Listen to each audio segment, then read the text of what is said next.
Nouvelles héroïnes. Elles ont suivi leur passion et rien ne les a arrêtées. Dans la série aventurière de Nouvelles héroïnes, je te raconte le parcours de femmes qui se sont accomplies grâce à leur passion et l'aventure.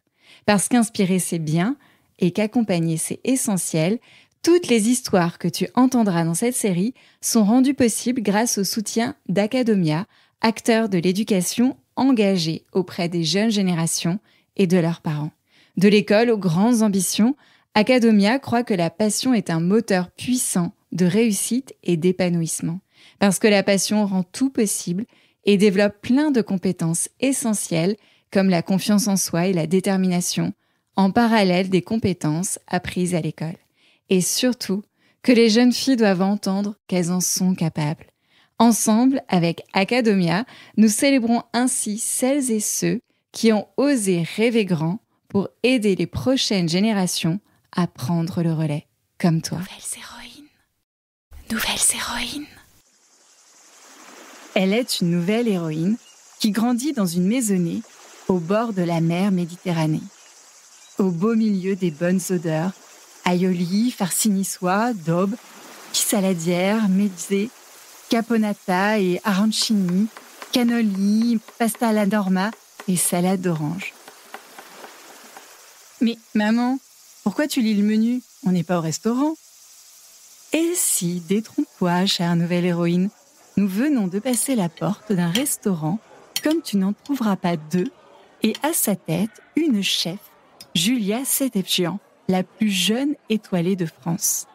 Son histoire est celle que je m'apprête à te conter, alors, à table, tes papilles vont saliver.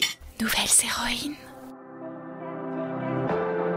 Salut toi, nouvelle héroïne. Je suis Céline Steyer, celle qui murmure à tes oreilles des récits d'aventures insolites, d'estime de soi et de destin extraordinaire à travers des histoires vraies, de femmes qui ont osé faire de leurs rêves une réalité.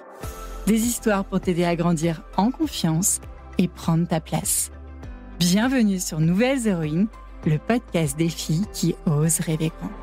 Nouvelles héroïnes. Julia est née en 1994, le lendemain de Noël. Elle a grandi à Nice, au bord de la mer Bleue, avec un grand frère et un petit frère de 7 ans son cadet. Toujours plus petite qu'encore pas trop grande, Julia court en cuisine à l'heure du déjeuner, guidée par les saveurs et les arômes qui émanent de la cuisine. Ravir les convives invités à la grande tablée de la salle à manger fait déjà partie de ses plaisirs. Et si Julia est née avec une spatule dans la main droite, elle donne sa main gauche à sa super marraine. Sa marraine, tu peux si tu veux l'imaginer comme celle de Cendrillon. Sauf que tous ses secrets, c'est le vieux Lucien, son papa pâtissier, qui les lui a soufflés.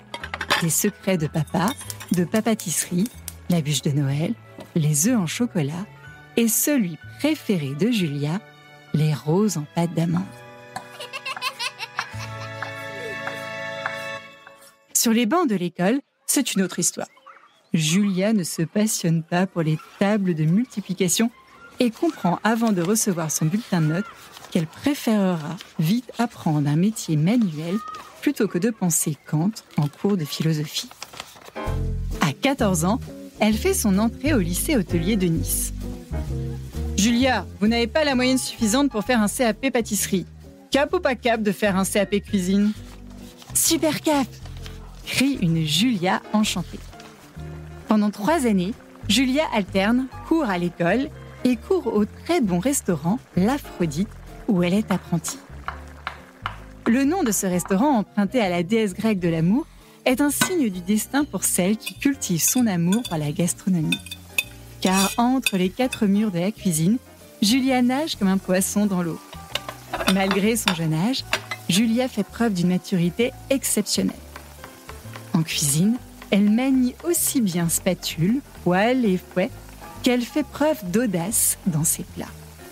Des plats toujours inspirés de ses origines méditerranéennes.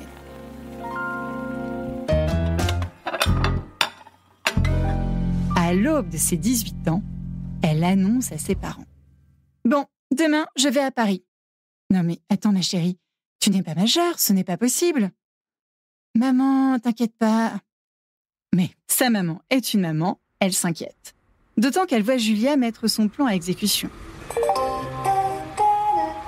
Vous êtes arrivé à Paris-Gare de Lyon, terminus du train. Julia débarque à Paris, animée par un rêve qui semble tout droit sorti d'une page d'un roman de Balzac.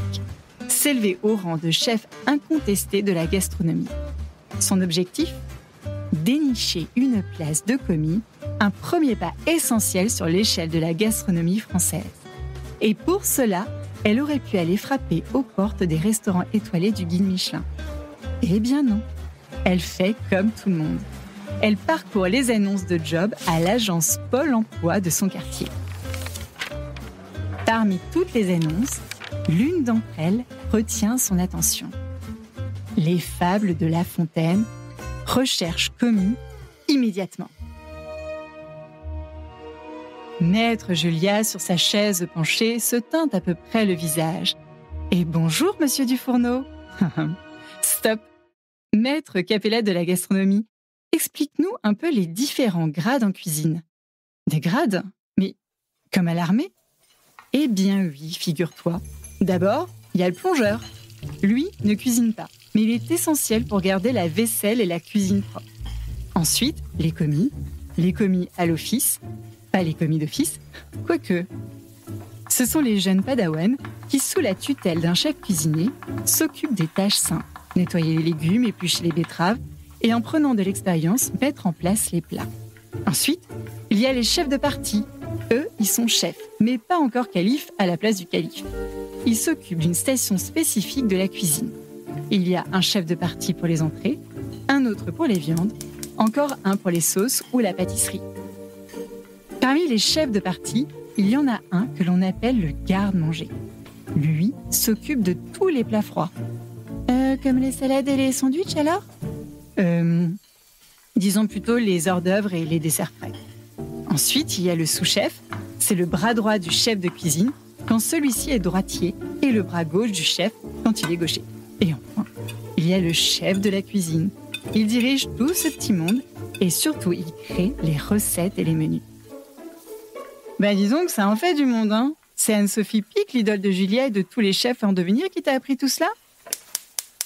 Pour son premier plat, le petit commis Julia réalise une verrine d'huître dans sa gelée et en dessert une pêche verveine avec un sorbet safran. Elle est fière peu chère, hein, mais elle ne le montre pas. D'ailleurs, Julia ne veut être remarquée que pour sa cuisine. Elle est très introvertie. Plus elle reste dans la cuisine, mieux elle se porte. De 7h du matin à 2h du matin, elle travaille dur, ne sort pas avec ses amis. Elle reste concentrée sur son ambition, devenir la meilleure. À seulement 18 ans, elle sort de sa carapace et se distingue brillamment au concours du meilleur apprenti de France, où son talent et sa passion pour la cuisine sont récompensés par une médaille d'or. De retour au restaurant, son chef lui annonce « Julia, le sous-chef vient de partir, je serais fière que tu le remplaces. » 18 ans et sous-chef d'un étoilé. C'est vraiment très rare dans ce milieu. Julia accède plus vite que la préparation de son aïeulie.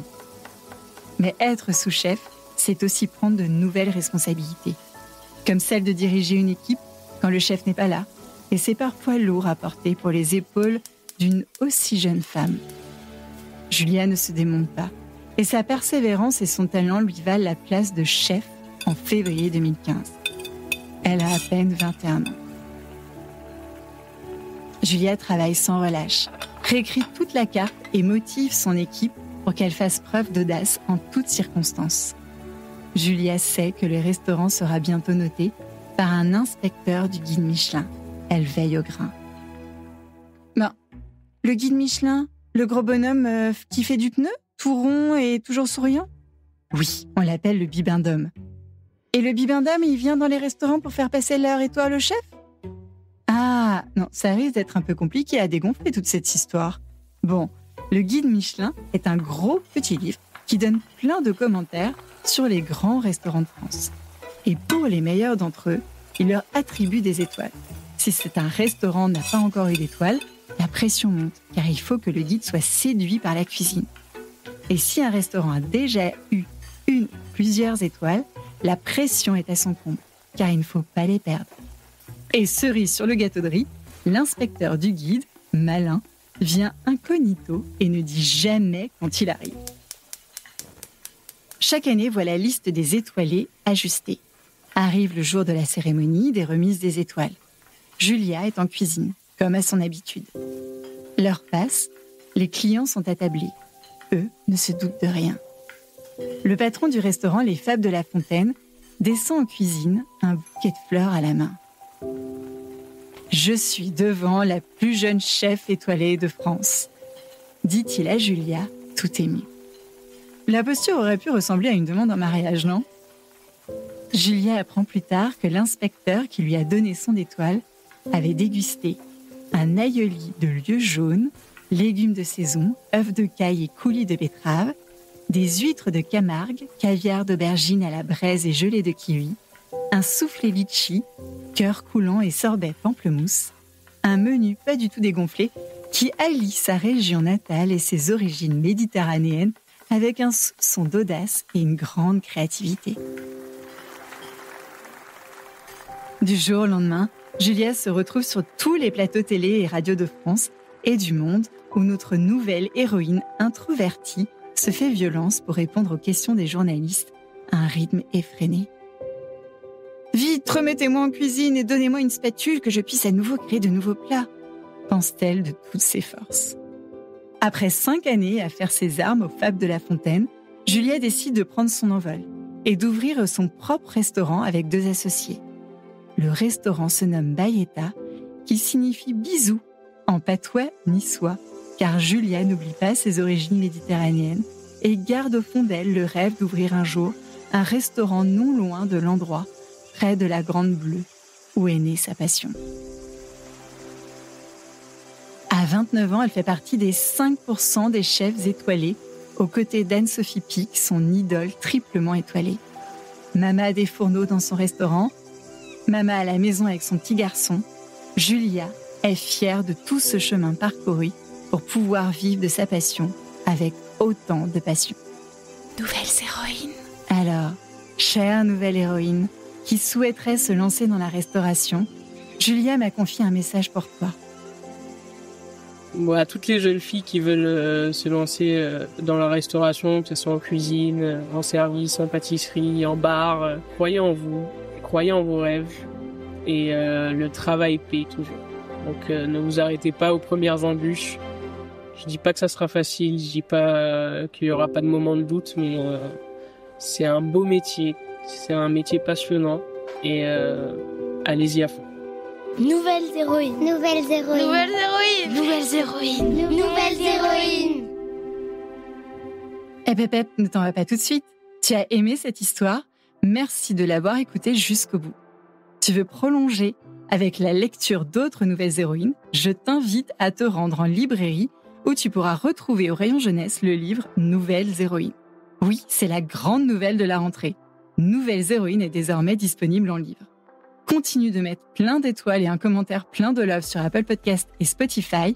Parle du podcast autour de toi, à ton école, à tes copines, à tes parents, à la boulangère et surtout, abonne-toi à ta plateforme d'écoute préférée si ce n'est pas déjà fait pour ne rater aucune histoire. Ton soutien est ultra précieux pour poursuivre ce podcast. Je compte sur toi. Nouvelles héroïnes.